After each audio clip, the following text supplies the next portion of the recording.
everyone, and welcome to our latest GMG panel. My name is Tim Blank. I'm the president here of the Game Makers Guild, and we have some absolutely amazing guests with us today for our Kickstarter Best Practices panel. I'm going to introduce everyone, but then I'm going to ask you a little bit of question, or a couple of questions about yourselves. So we have here the amazing Debbie Moynihan. We have the wonderful Jon Ritter and the cute and cuddly Daniel Zayas with us. So let's just get started right into this. We've got a lot of questions for you all, and so jump right on in. So can you all just start by telling us a little bit about who you are, what you do in the industry, who you're affiliated with, and what your relationship is with Kickstarter?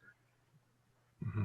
Debbie, let's start with you. Sure. I am the COO of White Wizard Games, most well known for Star Realms, which is a small deck building game.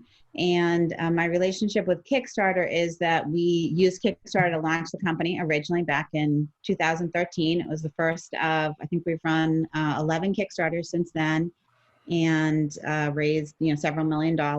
And we think it's a fantastic platform, and we couldn't be where we are without it. And I know a lot of people say only, really small creators need Kickstarter, but, it's actually a very fundamental platform to a lot of companies. And yeah, so that's how I ended up on this panel. Great. Jon, tell us a little bit about yourself. Yeah, my name's Jon Ritter, he, him. I do a bunch of things. I've been working in games for about 7 years now.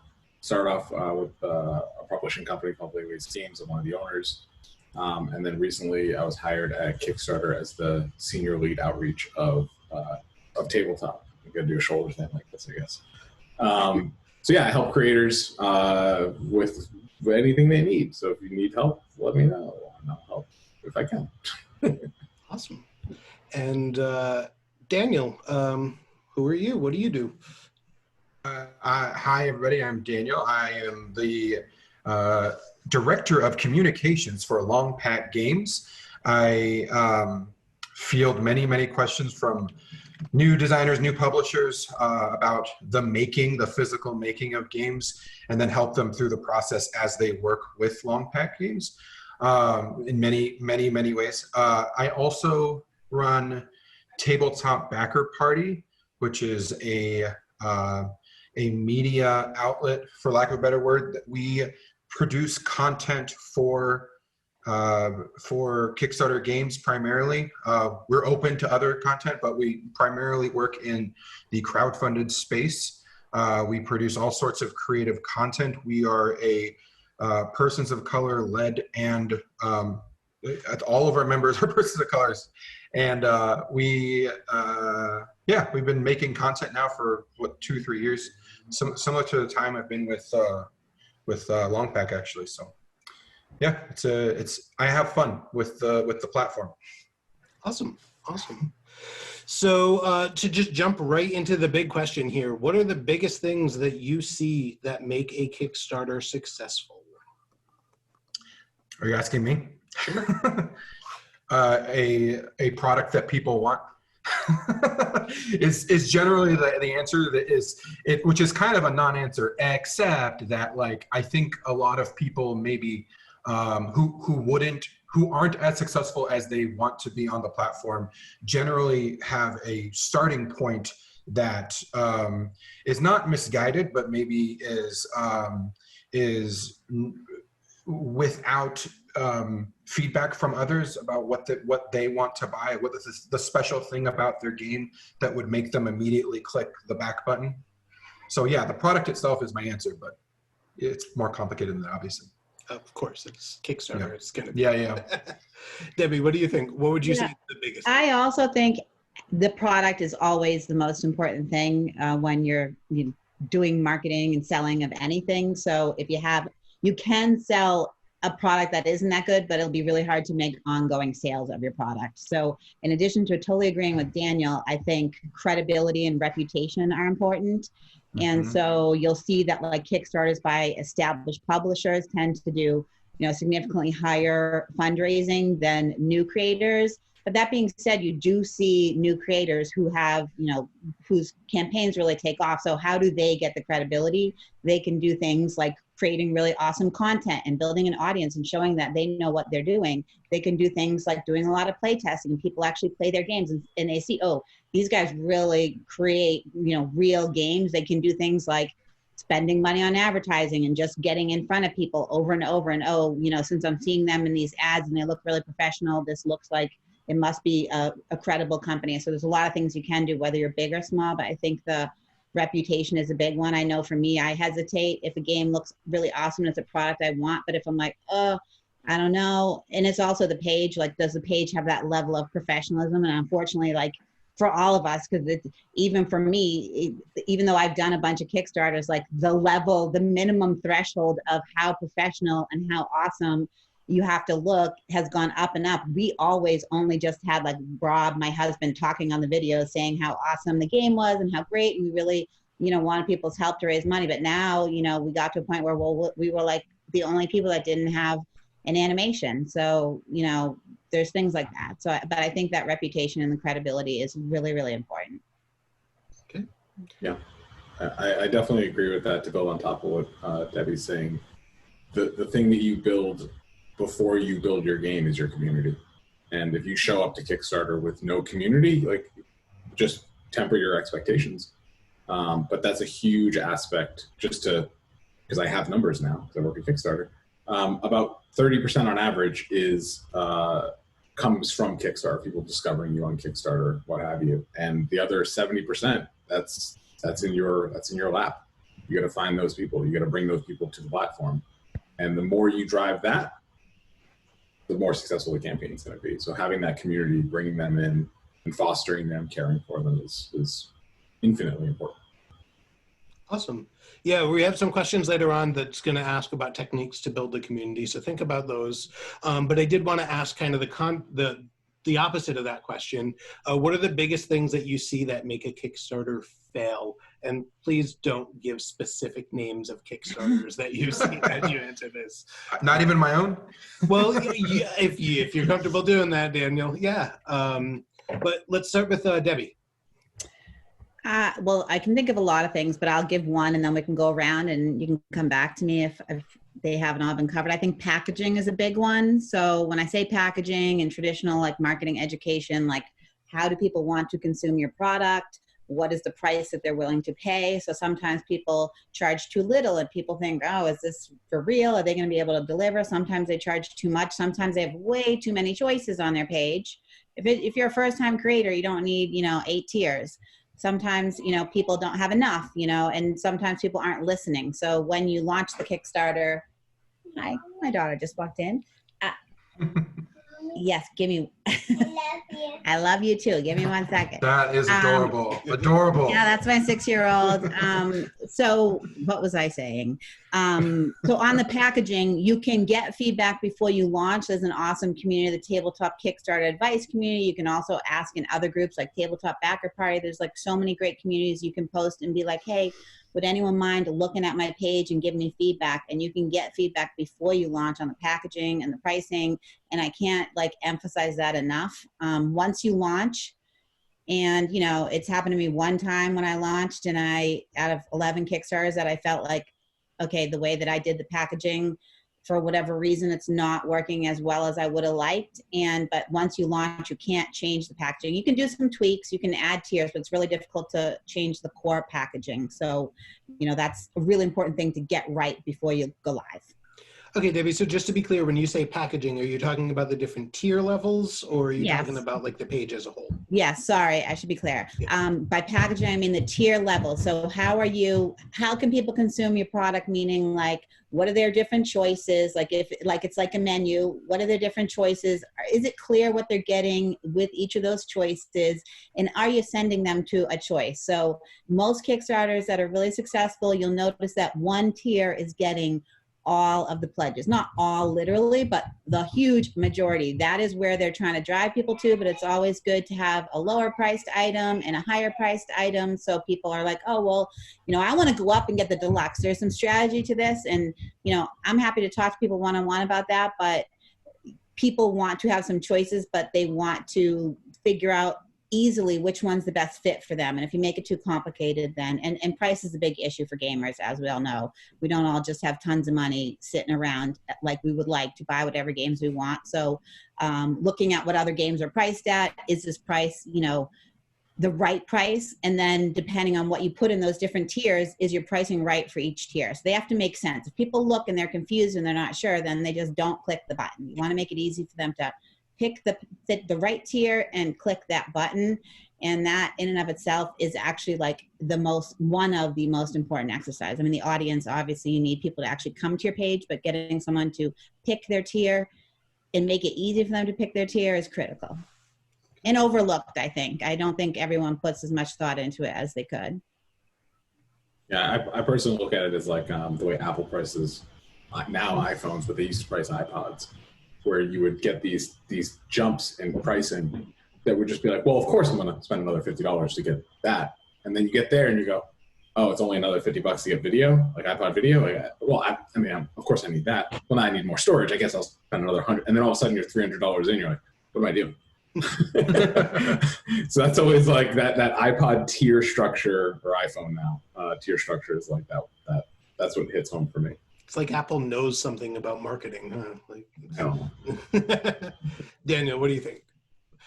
I'm gonna build on, I guess, what I said earlier. The idea that that let's just say that you have done your homework and you have a product that is special and people want, then usually the way that fails is that somebody, or when you're building out your page, you're getting in the way of that impulse buy. Like someone has already made a decision to buy your thing because you've built your community, as John said. You have packaged it correctly, as Debbie said. But usually, like, people aren't going to spend a lot of time on your page before making that purchase decision. You're like on this weird fence thing. If someone's on the fence and they're riding down that fence, the lower they get, the less likely they're actually going to jump and pull the trigger and buy the thing. What I see most people doing, and you'll actually see this if you ask like a general poll of like, hey, what do you look at when you get to the page the first time? And you'll see like this split of people are like, I have to watch the video, or I never watch the video.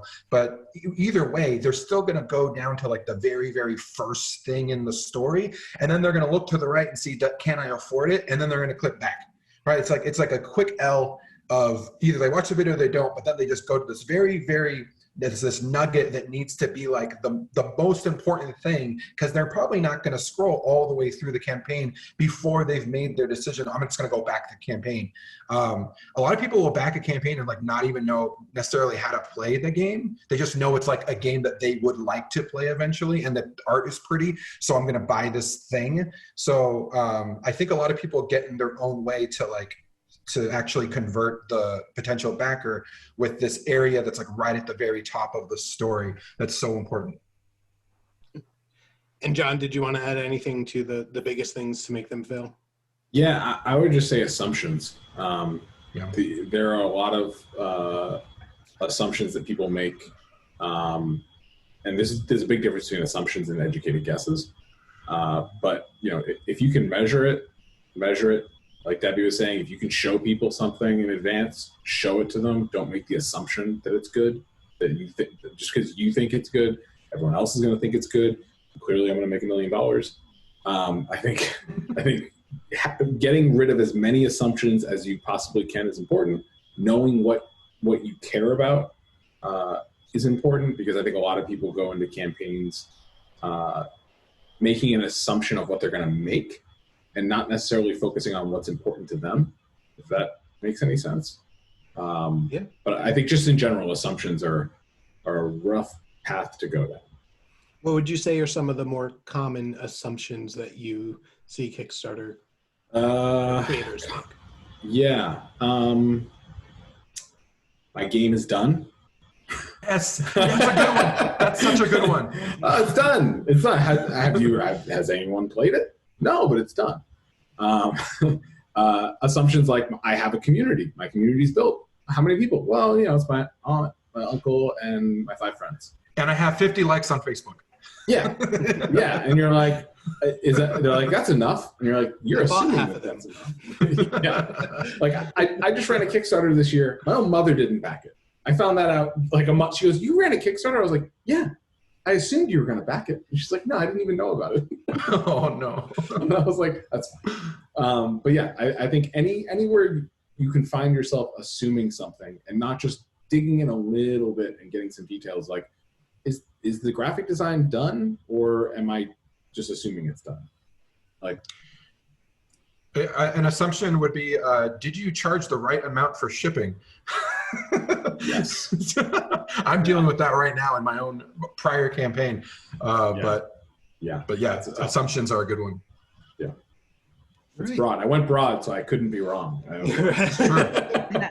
I think I do see from a lot of people that I know in the industry that they do have assumptions about Kickstarter, and it's not just, when they're running the campaign.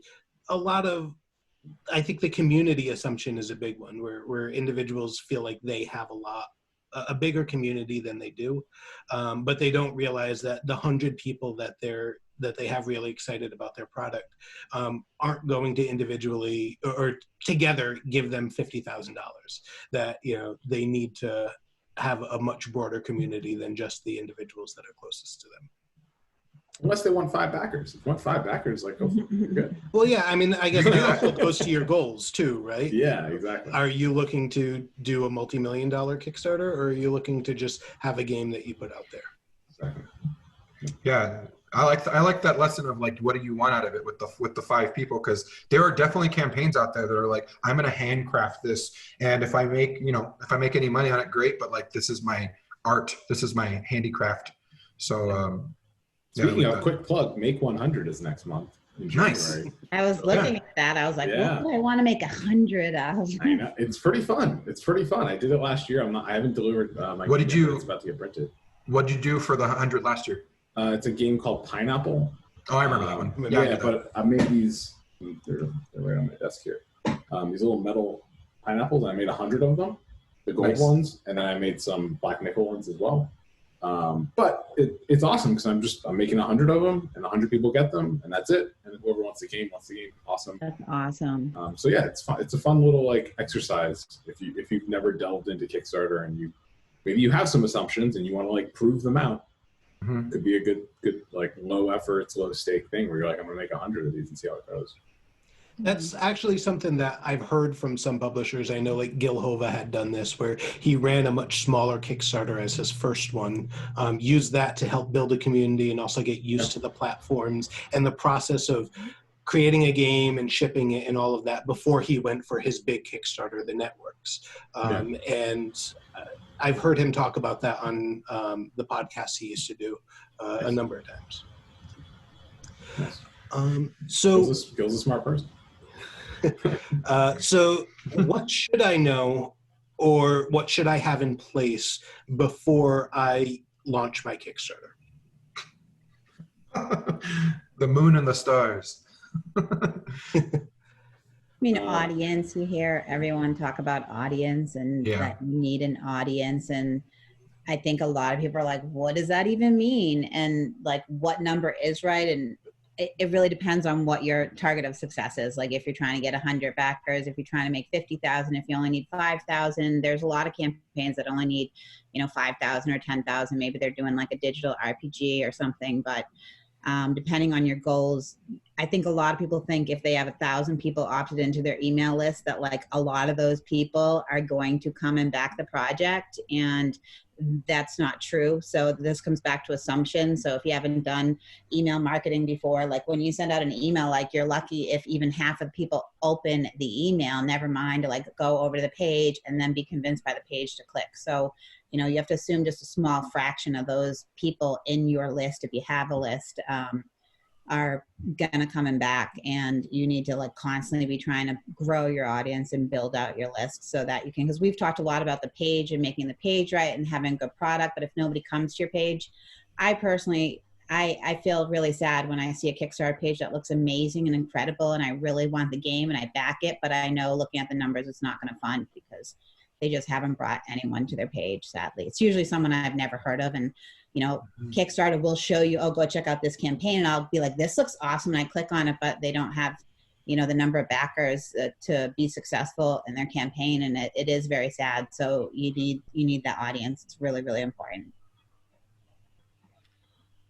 I think something that's special with crowdfunding is this idea of like ownership, which is kind of like a dual-edged sword, but your community should feel like they are like a valid contributor to the whole thing, right? Like in that they're taking ownership of that is like maybe one of your best assets as a creator who exists in like the crowdfunding space versus like straight to retail, right?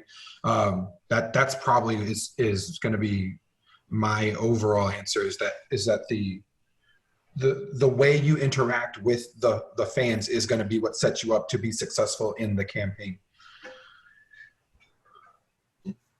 John, do you have anything to add? What you should have in place or what you should know before you start? Yeah, a plan. Just a general plan. Like, you're going to deviate from it, that's fine. Like, I've never set a plan for a Kickstarter that I've launched or advised on or anything that didn't completely go off that path and onto another path. But starting with a plan is super important, as well as like the lame, boring stuff like having a bank account and making sure you're all set and verified for the Kickstarter to launch. Like the things like the I guess meat and potatoes. That's what you got to do. Like go through the verification process early, submit for approval, like all of these things that could possibly like derail your plans. Like, I'm launching on Tuesday at 10 a.m. And then all of a sudden you're like, I'm going to submit for approval at 9 a.m. But it's possible, but just don't. So like have a plan, have like a strategy, think about it, be purposeful in your actions. It's so important. Like when you post on social media, when you send out your mailing list blast, be purposeful. So having that purpose, having that plan helps, and you can measure, right? Like you can be like, hey, I sent this email out on Tuesday morning, it didn't do as well, and I sent it out on Wednesday morning, it did well. You're not just going, when did I send that first one out? I don't remember. Mm-hmm. I think that matters a lot to have that plan in place, even though you're going to deviate from it and things are going to go wrong. It's completely normal. So be it. So don't beat yourself up, I guess. Yeah, no, mistakes happen. It's about recovery. Like no matter who you are, no matter who your manufacturer is, your fulfillment company, whoever it is, even if it's Longpack, even if it's Longpack, who I've used and are great, but everyone makes mistakes. It's just the way it is. It's about how these folks recover from mistakes. That's what's really important. Okay. I would also say like having a network of people who've run Kickstarters before, even if you have one person that's run a successful Kickstarter, that like if something's not going right, you can come to them. So, I've had this happen to me, every so often, maybe like once a month or every couple of months, someone will message me and be like, hey, my Kickstarter is not going that well. Can you, give me feedback? And, I go and I look at their page and I, make some recommendations. And, sometimes a Kickstarter, you just know based on the numbers, it's going to be really difficult for them to fund. But even if you're not going to fund, there's still really positive things you can do to set yourself up for the next one. But having those people who can even say to you, look, this isn't going to fund, this is what you should do kind of thing is super, super helpful. There's, like I was saying, there's some Facebook groups and there's lots of people in the community. Like I have never asked anyone for help and had them say, no, I can't help you. I've definitely had a couple of people that were like impossible to schedule with. And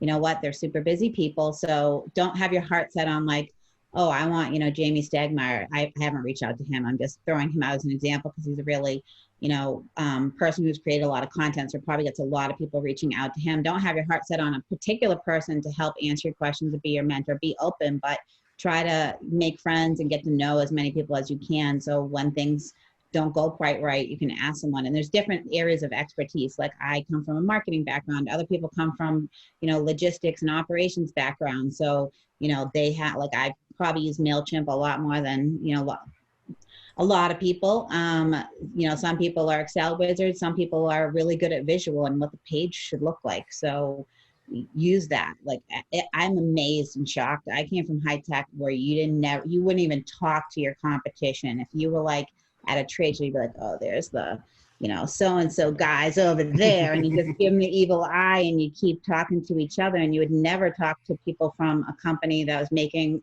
products in the same space as you. But in this space, we all talk to each other. Everyone's super helpful. Like, it's just been amazing and wonderful. And, I encourage people to reach out. Make sure you have a few people like that, and make sure you do ask them to look at your page before you launch. Don't be nervous. Like, I get it. Like, I am nervous having people look at my page, so we can all be honest with each other and know that we're not perfect and we don't know everything. And I ask people to look at my page and I ask for feedback, and everyone should look and ask people for feedback and to look at their page, because even when I send out an email, I have someone else look at it. Like, that's one of my rules. Like, I like to have a second set of eyes, or someone else is writing an email, I like to look at it, because you can always make it better, and having that second set of eyes helps a lot. Just to build off of that, I was at a convention back when conventions were things, and this is earlier this year, and I went up to somebody who's in the video game industry, and they're like a reputable company, and I was like, I have no idea what that's like. Like, it must be a whole different world. And they're like, there's a bunch of idiots running around with their heads cut off. And I was like, oh, cool, us too. So like everyone's in their own spots. So it's cool to ask questions for sure. Yeah, asking people questions. While Debbie, you were saying that, I actually looked on Kickstarter right now, and there are currently live 152 funded campaigns, so 100% or more on the platform this second, and all of them have probably learned something over time, especially if they're repeat creators, that you could literally say, like, or back them for $1 or back them for the whole project or whatever, and just like message them and say, hey, I am a backer of your campaign. Do you have time to talk to me maybe after this is over? And I'm sure that a lot of the publishers in the world will be able to at least spare a minute to help you. So. Yeah. If they won't talk to you, I will always talk to everybody. Sure. Right. Yeah, there's the weirdos like us. Talk to everybody. But Daniel, you said something that was, I ran a Kickstarter in 2016 and funded. It was a very, very small one. Sure. But one of the things that I did before I launched the Kickstarter, or even really started thinking about doing it, was I started backing a bunch of campaigns at just the dollar level. So I could see the communications that were happening, and I backed some that I knew, were very well funded, and some that I knew weren't going to fund at all. And just so I could compare and contrast what their pages look like, what their communication to their backers look like, and all of that. So I could say, you know what, this campaign that didn't fund has never sent anything out to talk about the campaign or try to engage individuals. Whereas this one who did super fund was engaging everyone who had already backed and kept them really excited about the project throughout the life of it. And yeah, that $1 level, I mean, it cost me, what, $20 to get into 20 different campaigns. And I think I learned a lot more from that than I learned, from literally reading Jamie Segmeyer's book. As great as it is, when you actually see these principles being put into practice, you learn a lot more. Yeah, I wanted to add to that. A lot of people, if it's their first time, will hire someone to help them. And there's a long, well, not super long, but there's a list of people and a lot of really good people that are available, and they'll work, if you, depending on your budget, maybe they just look and give you advice for a couple hours. If you have more budget, then maybe they're helping you with, really specific things, like helping with your marketing plan and things like that. But I would encourage people to consider that. You can definitely get a ton just by sitting on the groups and backing campaigns, but I think it can be super helpful to work directly with someone. I'm not a consultant, so I'm not, but I've seen people work with consultants, and I've used quite a few consultants myself as well. Because when you're running a Kickstarter, we haven't mentioned yet that you have to like work like 24/7, and like if you don't answer a question like immediately, it's like, what, this creator doesn't care about us, what? So it's nice to have a helping hand if you can afford it. And I know not everyone can, but that is something that is an option to people. Yeah. I wish it was more of an option where more people would like take a percentage of the campaign and kind of be available, so you didn't have to pay them up front. But you know, I don't think that's really a model. I'm not sure, but you know, I do know that people work for very affordable rates in the industry comparatively to other industries where I work. You can get, you know, really experienced people that work for, in my opinion, very affordable rates. Well, it's dangerous to go alone. Take this. I guess along those lines, Jeff did just ask in the chat, which one area would you recommend would have the greatest impact if you're going to hire someone to help with the Kickstarter? What area would you hire them for? The area you know nothing about. Yes. Yes. I am a huge fan of admitting your blind spots, and if I feel like I'm pretty okay at managing communities and like responding to folks, but there are some people in the industry that are absolute wizards at doing that, and just responding to comments, posting updates in a clear, concise, fun, relatable manner. Like it's not easy. You can easily take community management for granted, and I think that's a huge gap for a lot of people, a huge blind spot. But you might be amazing at it, and you might not know anything about logistics, or you might not know anything about manufacturing, or you might not know anything about game design. I got into this industry without being a game designer and without being an artist, and just someone who can figure things out. And I've just figured things out and meandered and made mistakes, and I'm happy to share those mistakes with everyone so everyone else doesn't make them. But just knowing your blind spots and admitting it, moving forward, asking for help, it's huge. You'll get a lot further by just knowing what you're not good at.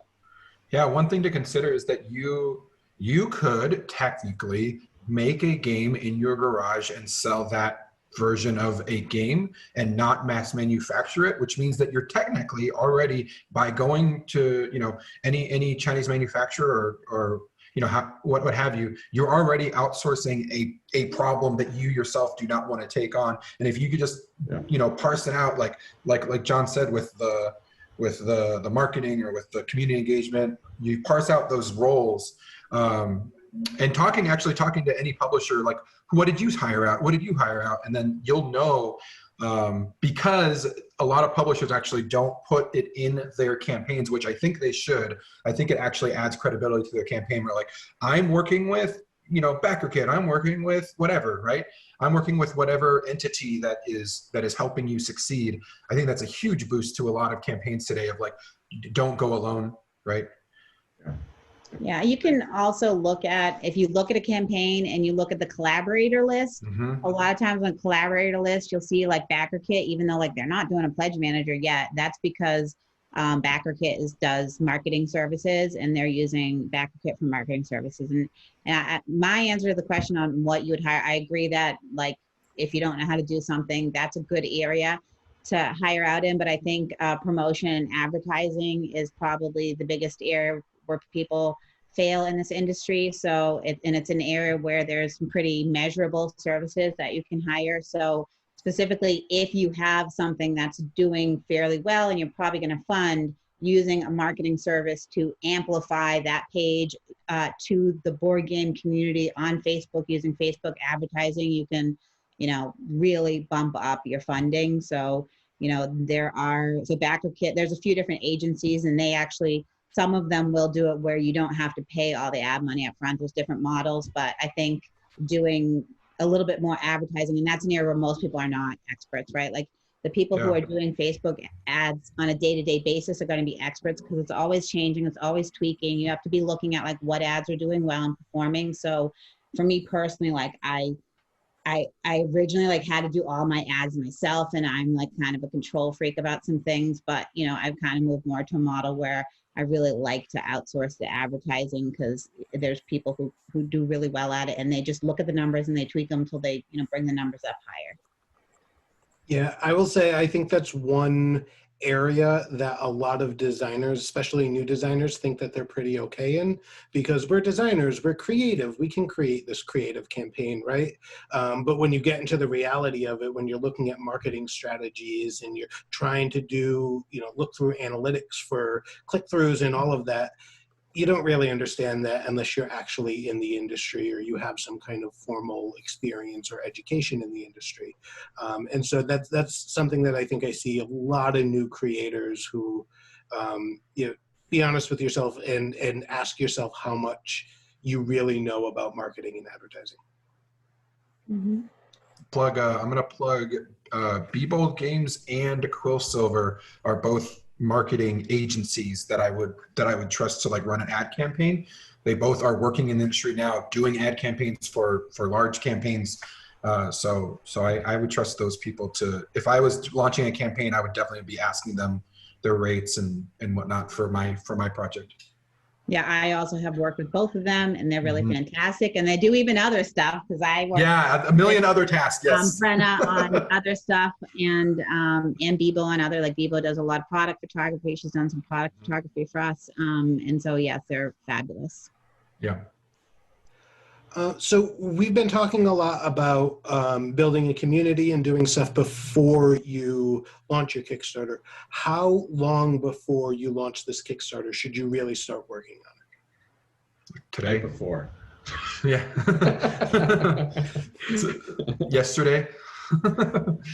I think as long as possible. Yeah. I mean, Sorcerer was a game that was designed by Peter Schultz, and he was building the community for Sorcerer for like years before I met him. And then we signed the game at White Wizard Games, and we had on that particular Kickstarter, a higher percentage of people from his region. He's in Slovakia, because he had done a great job in his local community and, pushing his game online, but he had been doing it for years. So there's no time that's like too much time, and then you'll ask, well, when do we launch? I saw a question in the chat, like, how do you set your launch time? When you're ready. So, when you're ready is going to vary, again, depending on what's your goal, and is your goal something you can have happen? What's a good time? Depending on other things that are happening, like, are there conventions? Is it, election day? I had to move my campaign out, and I didn't want to have it on election day. So I had to move it even closer to the holidays, and that's not ideal. So picking your launch date is when you're ready, and a good time. That's a good time to launch a campaign. And that's generally when it would be a good time to launch any marketing campaign. Like, you don't want to launch a marketing campaign on election day, unless it's specifically targeted around some shtick around election stuff. Yeah, I guess one thing that I've seen a lot, and this is going to be turned into a question for all of you, is that there's stuff out there that shows that usually early in the year, March, April, is when you should launch a campaign. And then there's stuff out there that shows Tuesday mornings are the best time to launch a Kickstarter. How do you feel about that? Well, now that John's at Kickstarter, I'm expecting to get all the data. All the data. John, help us out. Yeah.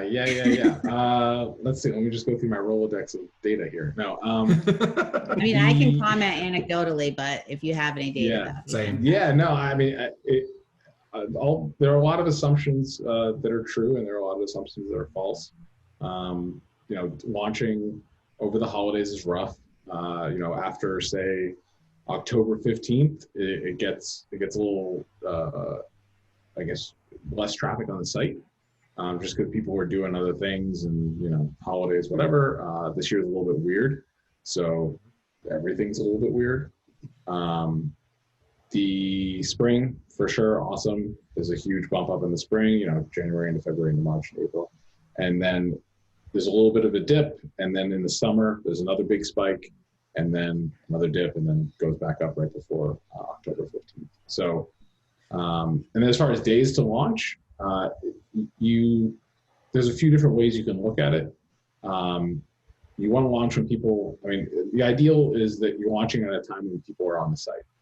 And people tend to be on the site on Monday, Tuesday, Wednesday, kind of Thursday, Friday less so, Saturday, Sunday's the weekend. 2020 is weird, so who knows what it'll be like next year.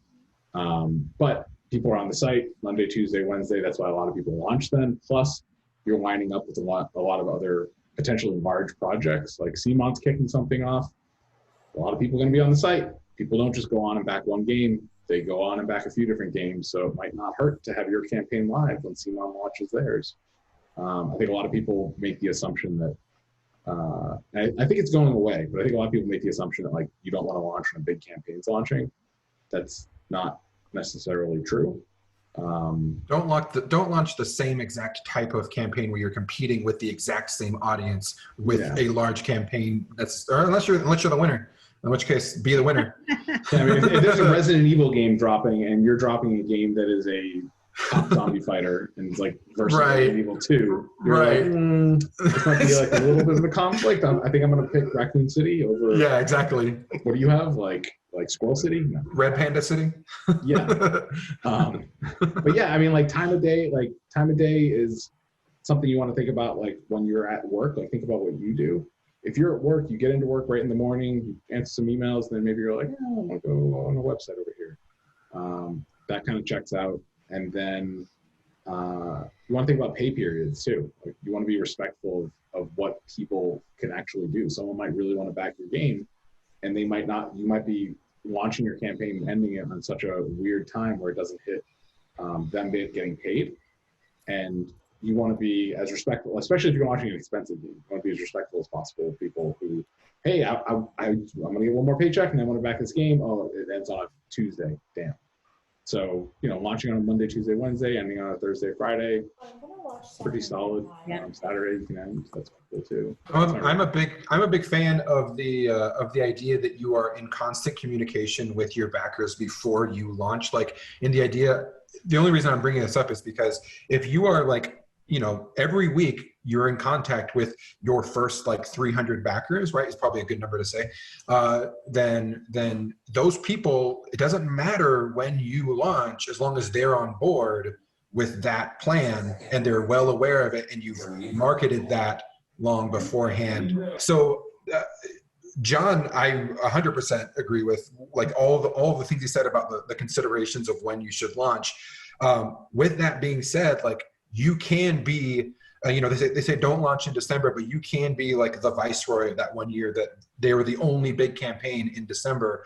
And then there's the example of like, don't launch on Sundays, but you could be like the hand of fate where all of these Australians just jumped on the platform on Sunday to like make this a smashing success. And I think it goes back to just saying like, if your community is on board with a weird launch date, then I think you should go for it and like differentiate yourself.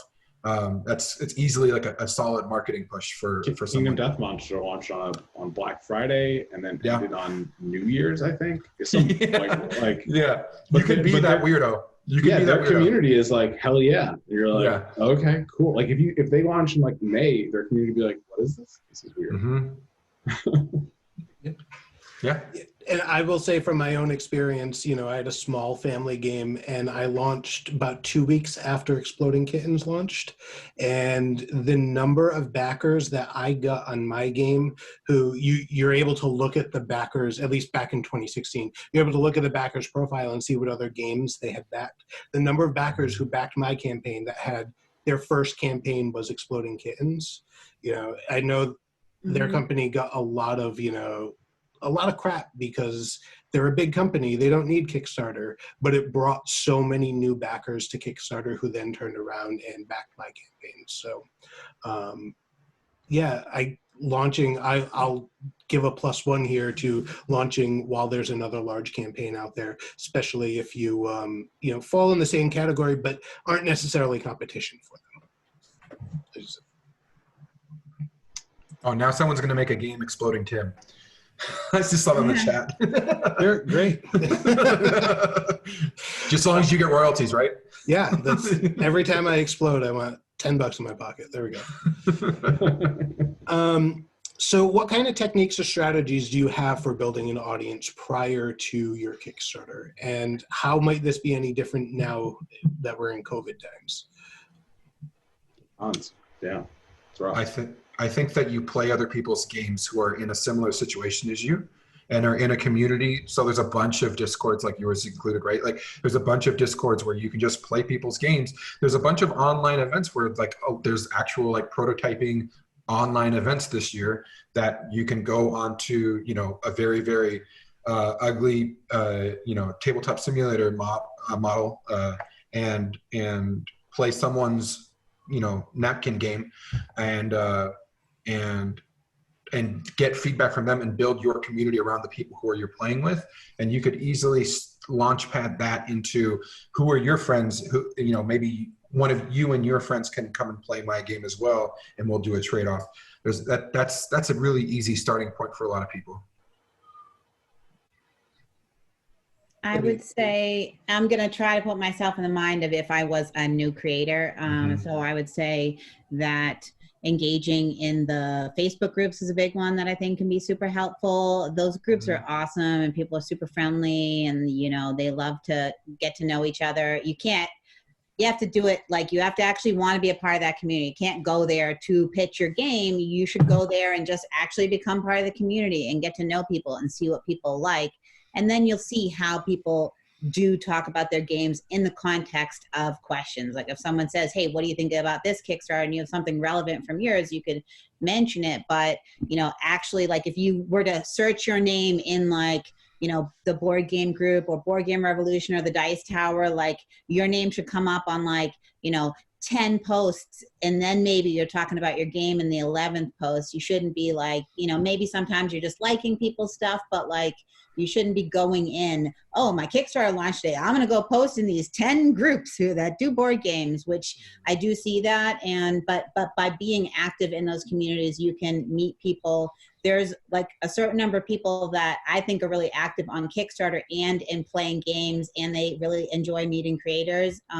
You can then also have your own community, like Daniel mentioned, Discord. Discord's become very popular because of COVID. So we had a Discord channel, but it was really for our digital app tournaments. But we've expanded it. So now it's a company Discord, and we've run, so as a marketing person, I run promotions to get people to our Discord, and, have been putting more content in there to get people excited in the Discord. So what kind of content? People really love to see art. They love to hear about the process of creating a game. I see content. I'm also speaking as someone, a member of the community. I really like to see that when people are talking about the process and the steps they take in creating a game. Educational material. I see people who play other people's games and live stream them, or, have communities that include not just their games, but other people's games. So there's a lot of different ways to go about it. I also want to add one thing about leveraging other people's communities. So, one thing that some people have approached me and asked me I'll back your campaign if you'll back my campaign. And I think that's actually a really important point. I think most people do not ask their friends to back their campaign. I can't tell you how many of my personal friends that I've hung out with at conventions, and I see, oh, my Kickstarter funded, I didn't even know it happened. You're talking about your mom, I'm on Kickstarter, I'm in all these groups, and I didn't even know this Kickstarter was running. So make sure you're posting on your own personal page, and bringing your own audience. Your mom should see it, or your friends from college. Some of those people may actually buy your game and try it out. It depends on the game.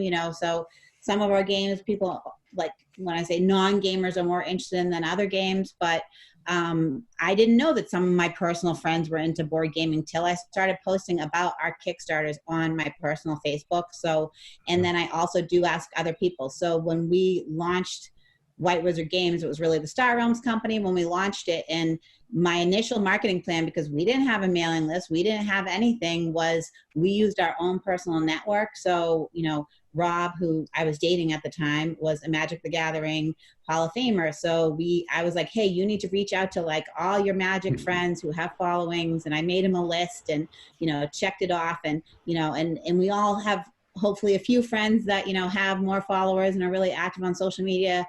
Ask them for a favor, do them other favors. Again, you don't want to just be taking, you want to be giving when you're, working with people and asking people for help. But using your own personal network. I see people not doing that. Using your own expertise. So if you're an expert in a certain area, if your book is, very focused on, knitting, then you should be going into the knitting communities and getting people there excited. So it doesn't just have to be board game groups. It can be other types of groups as well, but you should grow your own personal community.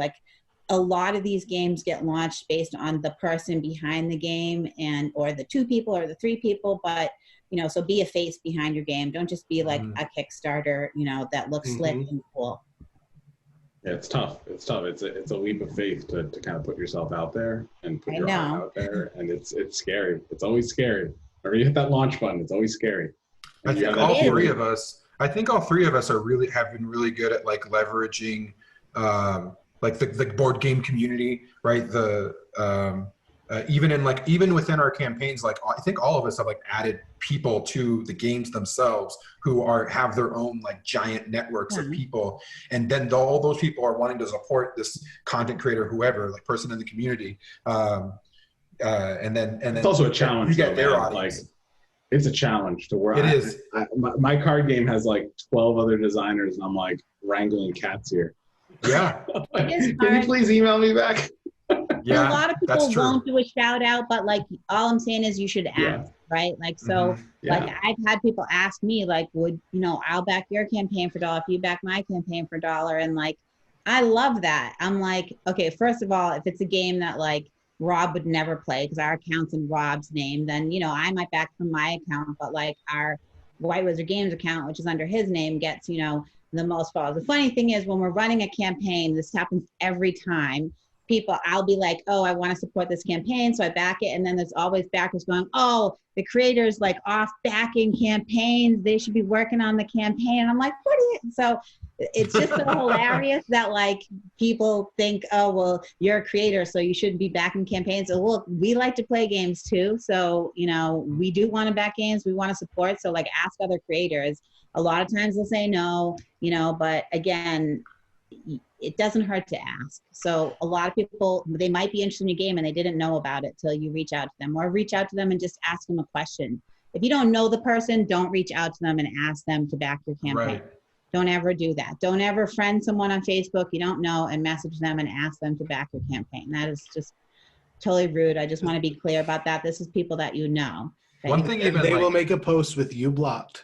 The rest of their friends can see that you're the person that reached out and asked that. Yep. Yeah, don't do that.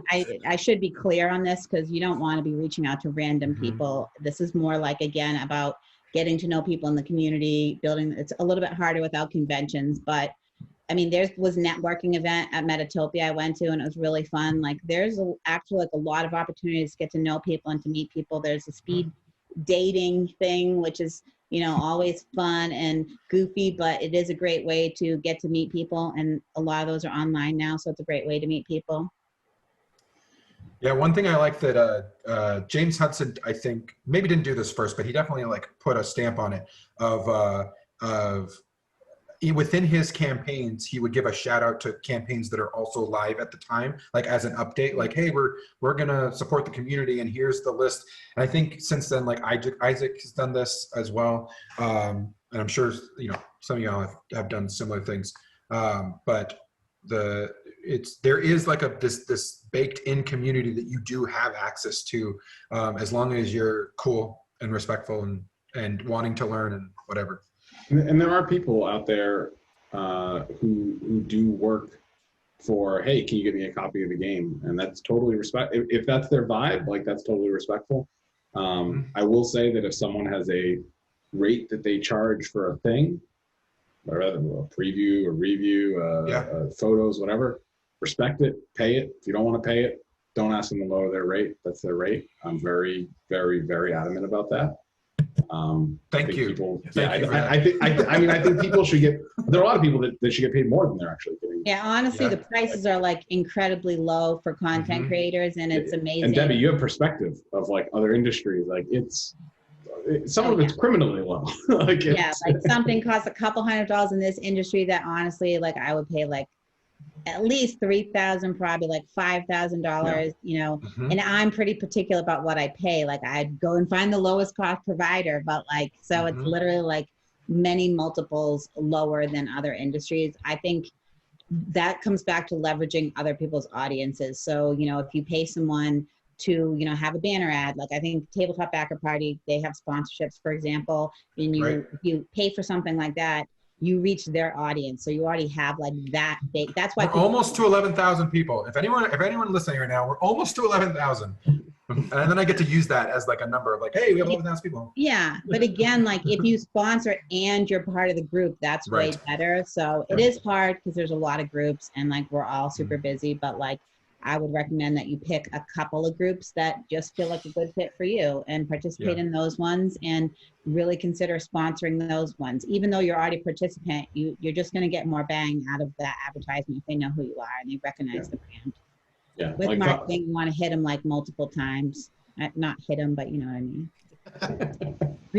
Outreach to them multiple times because someone asked about day one funding. Like, so day one funding is really important in my opinion, but every backer doesn't have to back on day one. Tons of backers come and they look and you see it because when you're running a campaign, you can see on the back end how many people clicked, that they want to be, and you're like, why don't these people back? So plenty of people come and they don't back, but you do need to.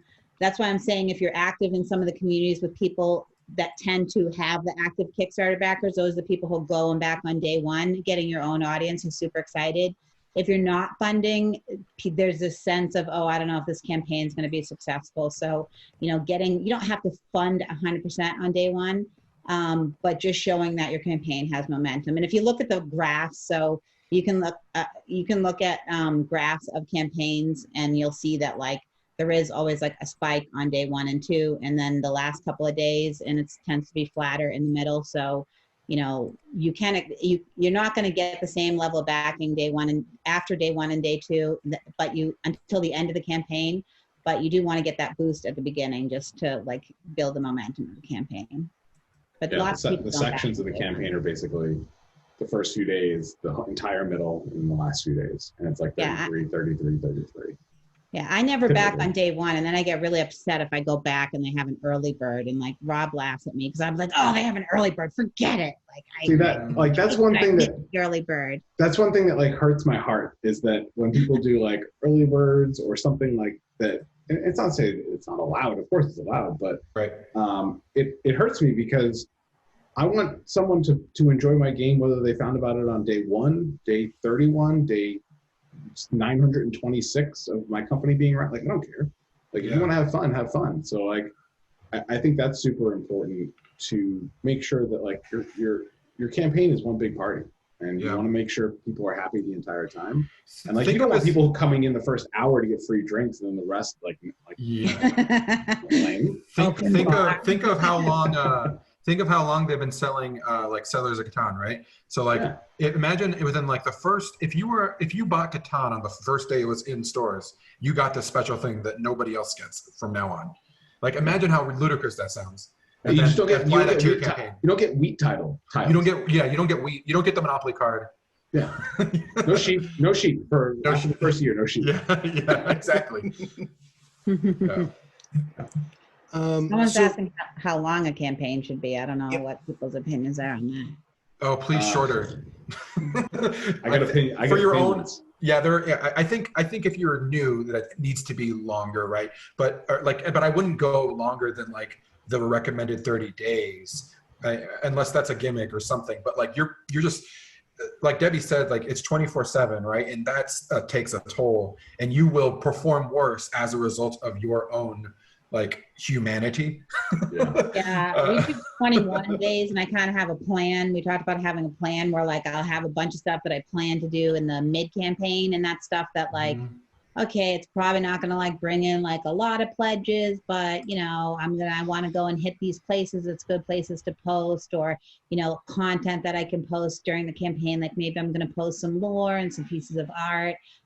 So if you don't have a plan, you'll just like want to like just die because it's just the time goes so slow, and you're like watching, you're like no more backers. Oh wait, I got a backer. Like it's like clock watching, refresh like, every 30 seconds. You don't want to be in that situation. So I would say shorter is better, but you want to. So we think about it. Someone mentioned, I think it was Daniel, or maybe it was John, mentioned pay periods. Like you want to know that people, John. We like to span multiple pay periods. So like make sure like if someone really wants to back our game, that they have time to get paid the next time. And that's a reason why we wouldn't do like just a campaign that was just a few days long. We also do late backing because, we definitely have lots of people that like, they just can't afford to back at the time. We just ran a campaign. It was in November. It's a really tough time for people. and we ran over Cyber Monday. So on the back end, you can literally see like everyone dropping out on Cyber Monday because they realized, oh shoot, I spent all this money on Amazon. Maybe I don't need that game on Kickstarter. And like it happens to all the campaigns that are, maybe not all, but many of the campaigns will see like a more significant drop off on that day. But you don't need that much time in the middle. You know, it's Wormwood is gunning for the card of wildest creators. They went 60 days on their last campaign, their table campaign, and I don't know how they did that. That's like that's like 5 marathons in a row. That's like what's the marathon that happens in the desert? That's like 5. I don't know what it is, but that's Iron Man. It's like the Iron Man. Yeah. Like a 60-day campaign. Like that's who knows? Like who knows what they would have done if they did 30 days? The world will never know. But I've seen other people like the PAX Premiere reprint. Cole and his brother Drew did 17 days, I think. But the thing is, I like 18 or 19. It's interesting, right? Like, but they're two people that were very in communication with their backers, like Daniel was saying, and they let people know, like, hey, this is coming. This is what it's going to be. You ready? Or here it is. Lots of communication, and then the campaign ended. So you really need to make those choices purposeful. Don't just do 30 days because you're like 30 days. Everyone does 30 days. I'm doing 30 days. Like, figure out why people do 30 days. So pay periods and launching earlier in the week, ending on the later of the week.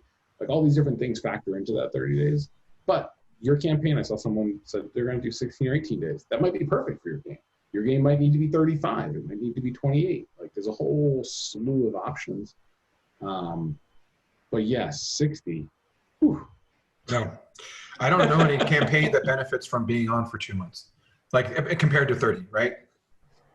I would say Wormwood is kind of in a different class though, because they're selling super premium products that are costing thousands of dollars that, you know, they're not your typical board game that's going to be $30 or $40. So that might be part of why 60 days might work for them. People needed to save up their money for a couple of months. I mean, seriously. To get that luxury. A lot of design and tech projects are 45, I think is like standard for design and tech. Yeah, it could be that because people are spending thousands of dollars on this product, you know, that maybe they need those extra weeks in order to determine if they can actually swing it or not.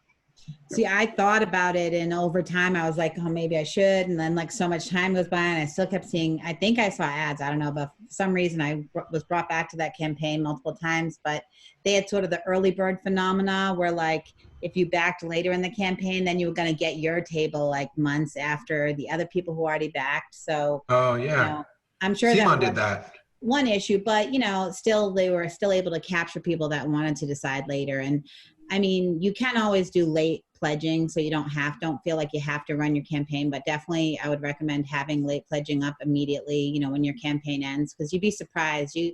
You do a lot of marketing and literally like 5 minutes after your campaign ends, someone's like, oh, I totally missed it. Sometimes it's your friend or, you know, yeah, it's always the friend.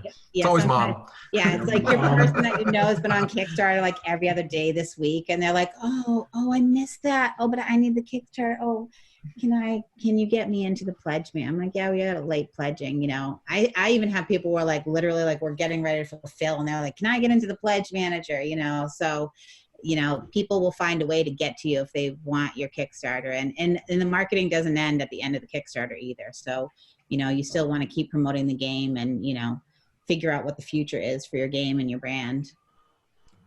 We do have one big question that a lot of individuals brought up in one way or another that I wanted to make sure we got to, and that is funding goal. How do you calculate your funding goal? What kind of things should you consider when you are doing your numbers? And then also, you know, shipping can sometimes be a big gamble. So how do you deal with that when you're determining your funding goal and the pricing in general of your game? A lot of factors. I can tell you how I do it, and I've done it on my past campaigns, and now I kind of advise folks to do it. It has a lot to do with your risk. You can put down a spreadsheet, all the costs that you have down to every single penny, and it could come out to 25 grand. And you might say, I want 30. I want a little bit of a buffer. I want to be safe.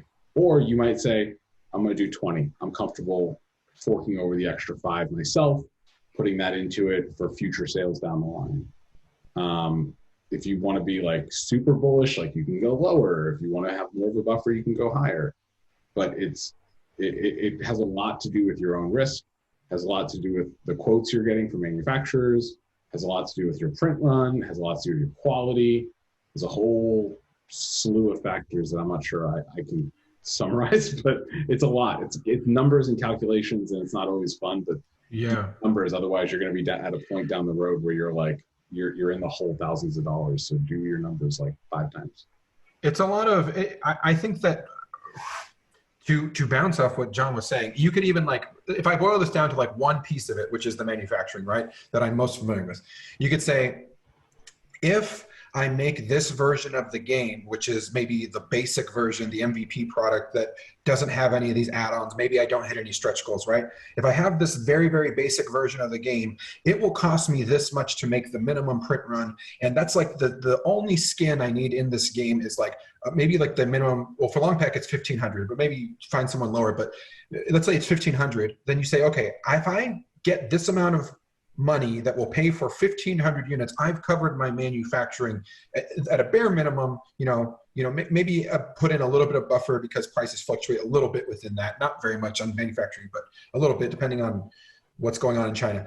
But then you say, okay, if I get to this point where I'm going to make 2,000 units, even, right? Like then that something might change where, like, maybe pricing from another manufacturer now makes more sense. And then you have to go through the thing of like, okay, what's the actual cost with like tooling fees and courier costs and approving samples? You don't learn this except by like having long conversations with people who have done it before, or by like trial by fire and then hoping that you like put in enough of a buffer for learning.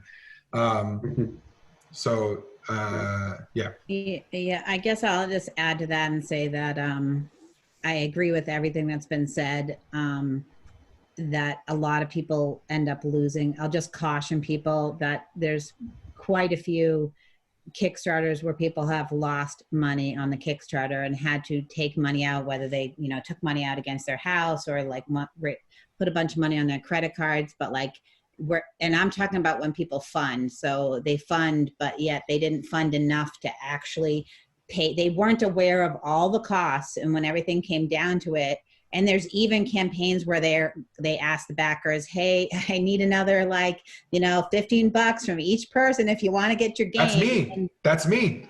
Yeah, and this is a real thing that happens, and it's going to be a real problem in 2021 because the VAT laws are changing and the cost to deliver in Europe is going up by 20%. And not to mention the shippers. The shippers are going to want their money back from their losses in 2020. Yeah, so there's some major changes in the cost structure next year. So people who already ran campaigns but haven't delivered yet are going to realize, they might already know this. We know this, that our cost is going to be 20% higher on many of our shipments than it was, not 20, actually a little bit less, between 15 and 18 probably approximately, but our costs are going to be significantly higher than we thought they were at the time we ran the Kickstarter. So, it's best if you can leave some margin so that you don't end up, going broke or not being able to deliver. And I'm not trying to scare people, I guess, but I'll come back to what we talked about earlier. Do your research, join these groups that give advice on Kickstarters, read the books by different people, talk to different people, because, it isn't just the shipping cost. It's not the cost to make it and the cost to get it to the backer. It's also like right now I'm trying to arrange, how do I get my stuff from China to each of my regional fulfillment centers, and it's a lot of money and a lot of logistics to make that happen, and people don't really think about that. So yes, I think you mentioned couriers. You have to get the stuff from the factory to the dock, and then it has to get on the boat, and then it has to get from the boat delivered to quartermaster or whoever you're using for fulfillment. Or you have to spend time, and someone has to figure out oh, how much am I going to send to the UK versus the US, and it's a lot of time. The VAT is the new thing, which is a tax in Europe that people were paying a small fraction of it, and now we're going to be paying 20% of the cost of our games. So that's one cost that I'm mentioning that's coming in this year due to regulation changes. But there's just a lot of small things that you just don't even think about. And there's also customer service, like when people get their games and like you actually have to order some extra, like and they're missing something or it's dinged or this or that. So there's just a lot of costs you don't think about. Your first time around that you don't think about. There's a lot of things we did wrong our first time around. Ask for overages. Yeah. Would you recommend maybe starting with a certain number of, this is how many games I want to sell, and then figuring out the numbers for that? So I want to sell 100 copies of my game. What are the numbers for that? What does that look like? And then basing your goal and price around that, or maybe 500. Let's say you go with a manufacturer that has a minimum of 500. Would you recommend starting there and then looking at it at different tiers? I've heard that strategy before. I fully endorse that strategy.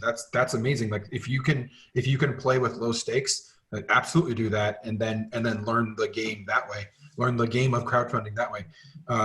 And then even if you lose money, you're going to lose, a couple $100 versus thousands of dollars, right? Yeah, absolutely. That's a great idea. I think that's a good model. We did with our. Oh, sorry. Go ahead. No, I'm just agreeing with Daniel. Oh, aren't we all? I love it when people agree with me. One thing I did for our first campaign was we figured out a way that we could make the game ourselves up until a certain point where we were probably I remember that crazy, and we were going to hand pack the games and have someone make our map, a fabric mat somewhere, and we were going to get everything together and hand pack an assembly line. We were like, oh, spinning metal. I know this. I know this story. We still do. It still happens, man. Spray painting the metal. Yeah. And it was, thankfully, we sold enough that we didn't have to do that plan because that would have been miserable. Right.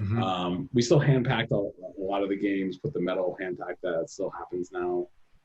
But we had 3 plans in place, which was minimum, which is us hand packing and putting in a lot of effort, mass production, and then like extra mass production, like a larger print run that could save us even more money. We ended up hitting in the middle, and that's fine. But again, like set your plans, make plans, and if you deviate from them, that's cool. But just make them. It helps. Yeah.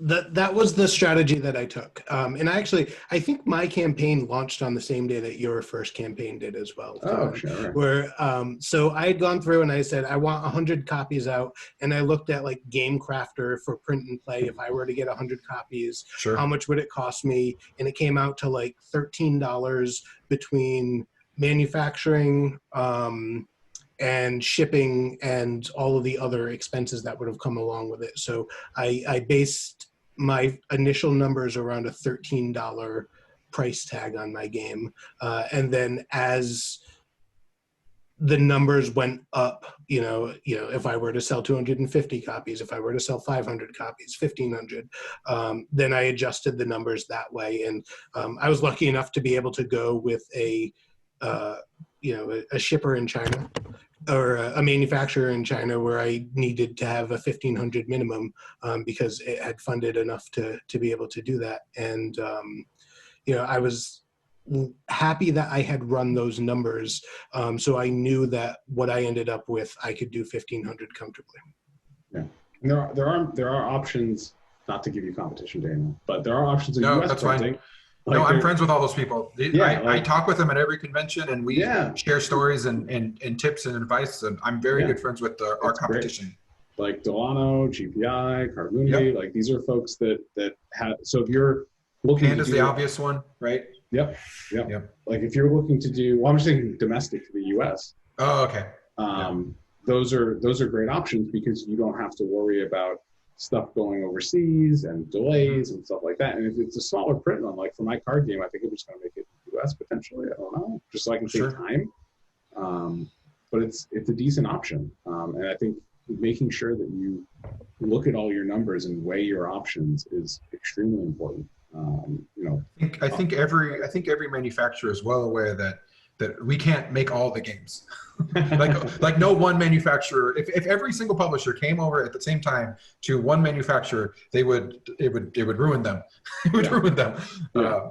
So we have a healthy competition that we are still friends. Everyone's still friends. Everyone's winning, to be honest, in board game manufacturing, which is good.